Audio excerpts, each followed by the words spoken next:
मैं भूषण रामकृष्ण गवई जो भारत के उच्चतम न्यायालय का मुख्य न्यायमूर्ति नियुक्त हुआ हूँ, सत्यनिष्ठा से प्रतिज्ञा करता हूँ मैं विधि द्वारा स्थापित भारत के संविधान के प्रति सच्ची श्रद्धा और निष्ठा रखूंगा। मैं भारत की प्रभुता और अखंडता अक्षुण्य रखूंगा। హాయ్ హలో నమస్తే వెల్కమ్ టు న్యూస్. మీ సిద్ధగౌని సుదర్శన్. చట్టం ముందు అందరూ సమానమే అనే నినాదం మనం నిత్యం వింటూనే ఉంటాం. ఆ సమానత్వాన్ని కాపాడడంలో, రాజ్యాంగాన్ని పరిరక్షించడంలో భారత అత్యున్నత న్యాయస్థానం పాత్ర కీలకమైనది. అలాంటి సుప్రీంకోర్టు అధిపతి స్థానంలో కూర్చున్న వ్యక్తుల ప్రస్థానం ఎప్పుడు ఆసక్తికరంగానే ఉంటుంది. ఈ రోజు మనము 52వ ప్రధాన న్యాయమూర్తిగా బాధ్యతలు స్వీకరించిన జస్టిస్ భూషణ్ రామకృష్ణ గవాయ్ గారి గురించి తెలుసుకుందాం. ఆయన ప్రస్థానంలో ఎన్నో అద్భుతమైన ఆశ్చర్యపరిచే అంశాలున్నాయి. ఒక సాధారణ నేపథ్యం నుంచి వచ్చి దేశ అత్యున్నత న్యాయపీఠాన్ని అధిరోహించడం వెనుక దాగి ఉన్న స్ఫూర్తిదాయక ప్రయాణం ఇది. జస్టిస్ గవాయ్ గారి పూర్తి పేరు భూషణ్ రామకృష్ణ గవాయ్. ఆయన మహారాష్ట్రలోని అమరావతిలో జన్మించారు.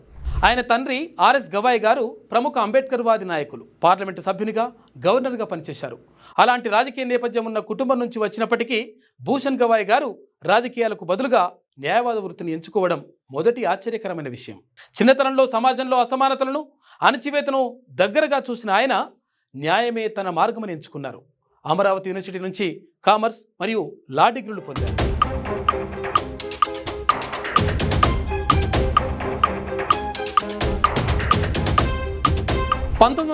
లో న్యాయవాదిగా తన ప్రస్థానాన్ని ప్రారంభించిన జస్టిస్ గవాయ్ బొంబాయి హైకోర్టులో ప్రాక్టీస్ చేశారు. ముఖ్యంగా నాగ్పూర్ బెంచ్లో ఆయన పేరు ప్రఖ్యాతలు పొందారు. రాజ్యాంగ చట్టం, పరిపాలనా చట్టంలలో ఆయనకు మంచి పట్టు ఉండేది.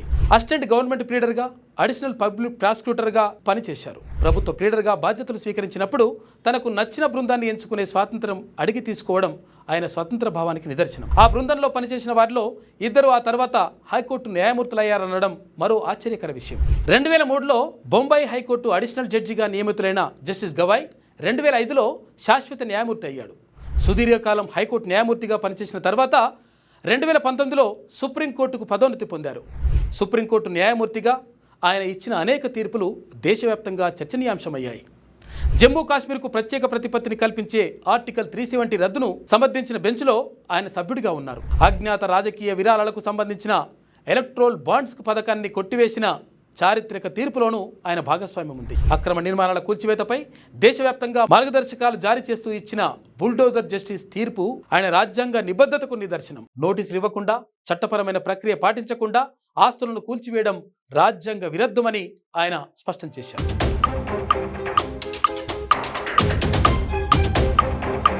జస్టిస్ గవాయ్ భారత అత్యున్నత న్యాయస్థానం ముఖ్య న్యాయమూర్తిగా బాధ్యతలు స్వీకరించడం అనేక విధాలుగా చారిత్రాత్మకం.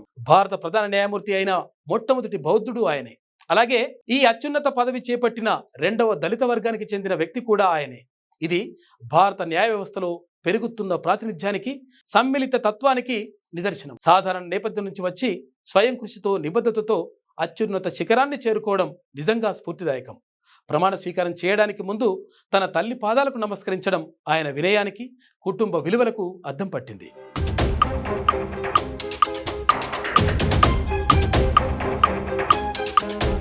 జస్టిస్ భూషణ్ రామకృష్ణ గవాయ్ గారి ప్రస్థానం కేవలం ఒక న్యాయమూర్తి కథ కాదు. ఇది ఆశయం, కృషి, నిబద్ధత మరియు రాజ్యాంగ విలువలకు కట్టుబడి ఉండటం యొక్క గొప్ప కథ. కేవలం 6 నెలల స్వల్పకాలానికి ముఖ్య న్యాయమూర్తిగా ఉన్నప్పటికీ ఆయన తీసుకునే నిర్ణయాలు, చేపట్టే సంస్కరణలు భారత న్యాయ వ్యవస్థపై, పౌరుల హక్కులపై తనదైన ముద్ర వేస్తాయని ఆశిద్దాం.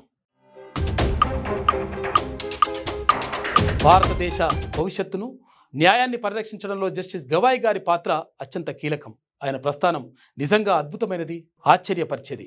ఇది ఇవాల్టి స్పెషల్ స్టోరీ. చూస్తూనే ఉండండి క్యూ న్యూస్. మీ సిద్ధగౌని సుదర్శన్.